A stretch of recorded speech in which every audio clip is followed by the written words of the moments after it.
আফগানিস্তান সফরে এসেছেন জাতিসংঘের রাজনৈতিক ও শান্তি নির্মাণ বিষয়ক under secretary general rosemary DiCarlo. সফরের অংশ হিসাবে তিনি ইমারতে ইসলামিয়ার স্বরাষ্ট্রমন্ত্রী খলিফা সিরাজউদ্দিন হক্কানি এবং পররাষ্ট্রমন্ত্রী মাওলানা আমির খান মুত্তাকির সঙ্গে বৈঠক করেছেন। বৈঠকগুলোতে আফগানিস্তান ও আন্তর্জাতিক সম্প্রদায়ের মধ্যে সম্পৃক্ততা এগিয়ে নেওয়া, মাদক বিরোধী লড়াইয়ে সহযোগিতা, মানবিক সহায়তার কার্যকারিতা বাড়ানো, অর্থনৈতিক স্থিতিশীলতা জোরদার নিয়ে আলোচনা হয়। জাতিসংঘের আন্ডার সেক্রেটারির সঙ্গে বৈঠকে স্বরাষ্ট্রমন্ত্রী খলিফা সিরাজউদ্দিন হক্কানি বলেন, মাদকদ্রব্যের চাষ, উৎপাদন ও পাচার বন্ধে ইমারতে ইসলামিয়া আন্তরিক ও বাস্তব পদক্ষেপ নিয়েছে এবং এসব উদ্যোগে ইতিবাচক ফল পাওয়া গেছে। আপনার ইভেন্টের পরিকল্পনা থেকে বাস্তবায়ন এখন এক ঠিকানায়। মেহফিল স্থান নিখুঁত ইভেন্টের বিশ্বস্ত নাম। বৈঠকে উভয় পক্ষ আফগানিস্তান ও আন্তর্জাতিক সম্প্রদায়ের মধ্যে সম্পৃক্ততা এগিয়ে নেওয়া, মাদক বিরোধী লড়াইয়ে সহযোগিতা, অর্থনৈতিক স্থিতিশীলতা জোরদার এবং বেসরকারি খাতকে প্রভাবিত করা বিধিনিষেধের বিষয়ে আলোচনা করেছে। পাশাপাশি জাতিসংঘের সমন্বয়ে পরিচালিত মানবিক সহায়তার কার্যকারিতা আরও বাড়ানোর বিষয়টিও আলোচনায় গুরুত্ব পায়। বৈঠকে বাস্তব পরিস্থিতির আলোকে ইমারত ইসলামিয়া ও আন্তর্জাতিক সম্প্রদায়ের মধ্যে গঠনমূলক সম্পৃক্ততা এবং সহযোগিতা সম্প্রসারণ নিয়েও আলোচনা হয়। সেখানে জোর দিয়ে বলা হয়, পারস্পরিক সম্মান ও বাস্তবসম্মত সহযোগিতা আস্থার পরিবেশকে আরও শক্তিশালী করতে পারে। জাতিসংঘ প্রতিনিধি দল আফগানিস্তানের বর্তমান নিরাপত্তা পরিস্থিতির প্রশংসা করে এবং মাদক বিরোধী উদ্যোগে অগ্রগতির বিষয়টি স্বীকার করে। তারা মানবিক সহায়তা অব্যাহত রাখার অঙ্গীকার পুনর্ব্যক্ত করে এবং ধারাবাহিক সম্পৃক্ততার গুরুত্ব তুলে ধরে। কাবুলে পররাষ্ট্রমন্ত্রী মাওলানা আমির খান মুত্তাকির সঙ্গেও বৈঠক করেন জাতিসংঘের রাজনৈতিক ও শান্তি নির্মাণ বিষয়ক under secretary general rosemary DiCarlo.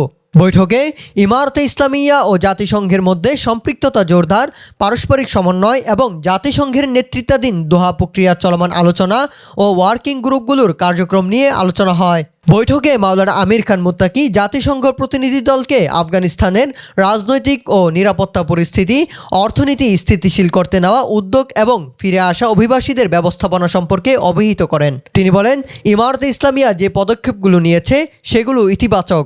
Afghan পররাষ্ট্রমন্ত্রী জোর দিয়ে বলেন, বেসরকারি খাতকে সহায়তা করতে এবং মানবিক সহায়তা সঠিকভাবে পৌঁছে দিতে হলে ব্যাংক লেনদেনের উপর থাকা নিষেধাজ্ঞা দূর করতে হবে। একই সঙ্গে বিদেশে আটকে থাকা আফগানিস্তানের কেন্দ্রীয় ব্যাংকের সম্পদও মুক্ত করতে হবে, তাহলে দেশের অর্থনীতি স্বাভাবিকভাবে চলতে পারবে।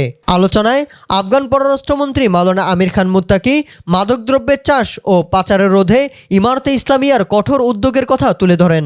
একই সঙ্গে তিনি উদ্বেগ প্রকাশ করেন যে আফগানিস্তানের বাইরে অঞ্চলের কোথাও মাদক উৎপাদন ও চাষ ঠেকানো না গেলে অতীতের মতো আবারও এর ক্ষতি শুধু আফগানিস্তান নয়, গোটা অঞ্চল ও বিশ্বকে ভোগাতে পারে।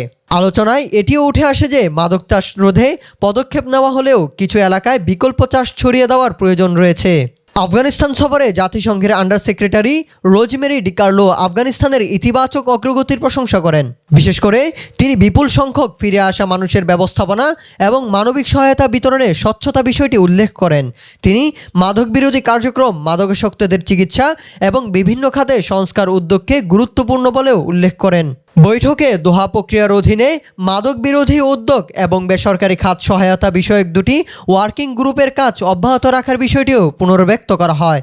একই সঙ্গে সংলাপের অন্যান্য ক্ষেত্রেও সহযোগিতা সম্প্রসারণের প্রয়োজনীয়তার কথা বলেন ডিকার্লো। তিনি বলেন, মানবিক সহায়তা আফগান জনগণের জন্য অত্যন্ত জরুরি, আর এটি নিশ্চিত করতে যৌথ প্রচেষ্টা দরকার। বৈঠকে দেশের বাইরে জাতিসংঘের কিছু প্রতিষ্ঠানের আটকে থাকা মানবিক সহায়তা দ্রুত পৌঁছাতে সহযোগিতা চাওয়া হয় এবং এসব সহায়তাকে আফগান জনগণের জন্য প্রয়োজনীয় বলে উল্লেখ করা হয়। আলোচনায় উভয় পক্ষ ভবিষ্যতে এই ধরনের বৈঠক আরও বাড়ানো, নিয়মিত সম্পৃক্ততা জোরদার করা এবং সম্পর্ক ও সহযোগিতা আরও বিস্তৃত করার আশা প্রকাশ করে।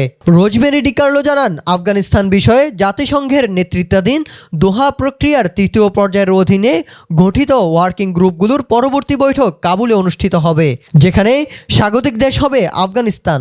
রোজমেরি ডিকার্লো 24 জানুয়ারি শনিবার ভোরের দিকে কাবুলে পৌঁছান। আফগানিস্তানের রাজনৈতিক ভবিষ্যৎ, মানবিক প্রয়োজন এবং আঞ্চলিক স্থিতিশীলতা নিয়ে সংলাপ সমন্বয় করতে জাতিসংঘের চলমান উদ্যোগের মধ্যেই তার এই সফর অনুষ্ঠিত হয়।